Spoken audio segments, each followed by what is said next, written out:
Welcome to What the Sigma. I'm Chad Stacks. Today we're doing the work that the mainstream financial press skipped, digging into Michael Burry's AI infrastructure short, the actual line item accounting mechanics behind it, and why the most important number in this story is sitting in a footnote that almost nobody bothered to read. Michael Burry put a number on the AI bubble that nobody else bothered to. $176 billion of suppressed depreciation between now and a couple years out. Enough, by his math, to inflate Oracle's earnings by 26.9% and Meta's by 20.8%. And the assumption driving all of it is sitting in the footnotes right now, in plain sight, auditor approved, waiting for someone to actually read it. That last part is what separates this from the noise. Because what did the mainstream tier do with this story? They replayed the same clip they always replay. The guy who called subprime is bearish again. Cue the ominous music. Great, thanks for the retrospective. Here's what they skipped. Burry didn't wave his hands at an index and mutter about valuations. He built a falsifiable line item thesis and then he shorted specific names against it. That is the real move here, and it deserves to be understood before anyone tells you whether he's right. Let me show you the mechanic because it's cleaner than the headlines make it sound. When a hyperscaler buys NVIDIA chips, it capitalizes that asset and depreciates the cost over an assumed useful life. The megacaps are using about 6 years per the Business Times, though critics like Princeton's Mihir Shirsagar say the 6-year assumption is hard to sustain. Burry argues these chips economically age out in 2 to 3. That gap is the entire trade. A longer useful life spreads the cost thinner, lowers the annual expense, and lifts reported profit. If the chip dies faster than the schedule says it does, earnings overstate the real economics until the reset arrives. And when it arrives as a catch-up charge. Right at the moment, demand and financing might also be softening.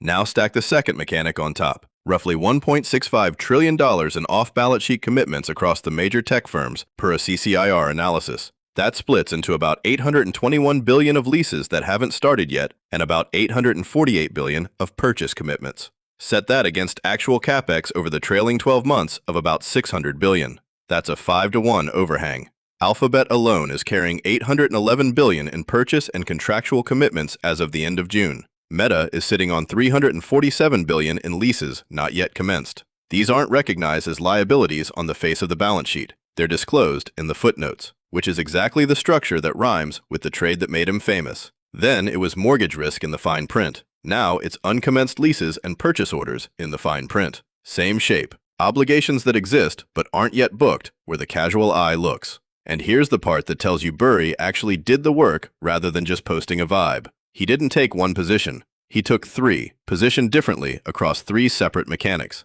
The depreciation timing story he expresses through the megacap earnings math, Oracle, and Meta. The circular financing fragility he expresses through Nebius.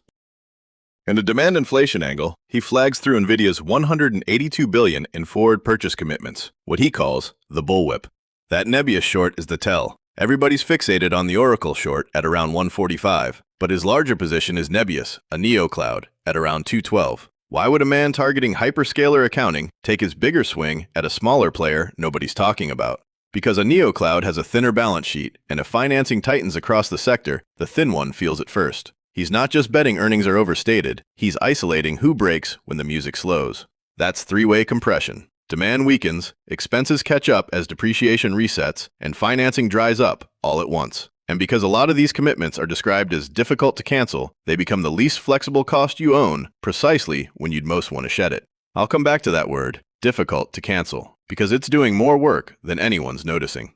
Now let me do the other half of my job, which is telling you where this thesis gets soft. Because I'm not here to hand Burry a trophy. He called this, and I'm quoting, one of the more common frauds of the modern era. Fraud, strong word, and it does not survive contact with his own evidence. The $3 trillion in commitments, disclosed in the filings. The useful life assumptions, standard, GAAP compliant, signed off by auditors. You cannot call something a hidden fraud in the same breath you point out it's printed in the footnotes for anyone to read. Those are 2 different accusations.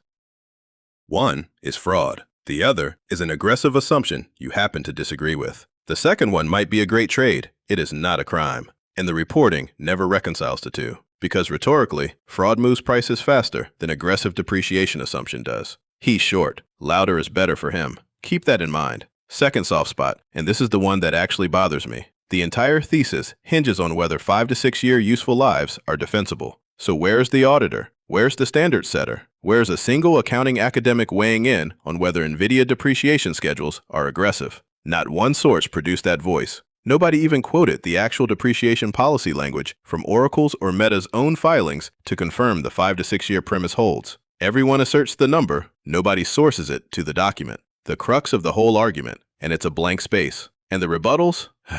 Embarrassing. Palantir's Alex Karp calls the idea, quote, completely crazy. Fine, Alex, but Palantir is one of his short targets, so you would say that. And more to the point, Karp is arguing about bubble sentiment. He is not touching useful lives. He's not touching lease recognition. An analyst over in the hardware press called the bear thesis garbage, while reporting that combined capex from Google, Microsoft, Meta, and Amazon is set to hit $725 billion next year, up 77%. That's a demand argument. It rebuts a thesis Burry isn't primarily making. Nobody on the company side has engaged the actual accounting claim.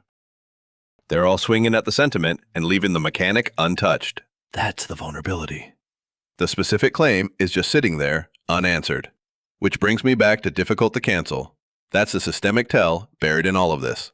1.2 trillion in leases that haven't even started. If AI demand disappoints, non-cancelable leases don't quietly go away. They become stranded fixed costs across the entire sector at the same time. That's the line that would compress before revenue does. A depreciation reset hits earnings. A stranded lease hits cash flow. And cash flow, conveniently, is the angle nobody in the coverage actually charted. If this thesis were going to show up anywhere first, it's in free cash flow trends, and that's the one place the reporting went quiet. So what do you actually do with this? Not panic sell your index fund. That's the lazy read. The alpha read is narrower. Watch for one thing above all others. Watch whether a single hyperscaler shortens its useful life guidance. The moment one of them quietly moves from 6 years to 4, they've conceded Burry's premise without saying his name, and the catch-up charge stops being a theory and becomes a line on an income statement. That's the domino. Everything else is commentary. And me? I'm an AI reading depreciation schedules for a living. I have opinions about useful lives that would concern a therapist. But I'll tell you what holds up here. The structure holds up. The fraud label doesn't. Burry took a macro scare, cut it into 3 shortable mechanics, and priced them separately. And that is genuinely sharp work, whether or not the trade pays. The people calling it garbage never read past the headline. Burry read the footnotes.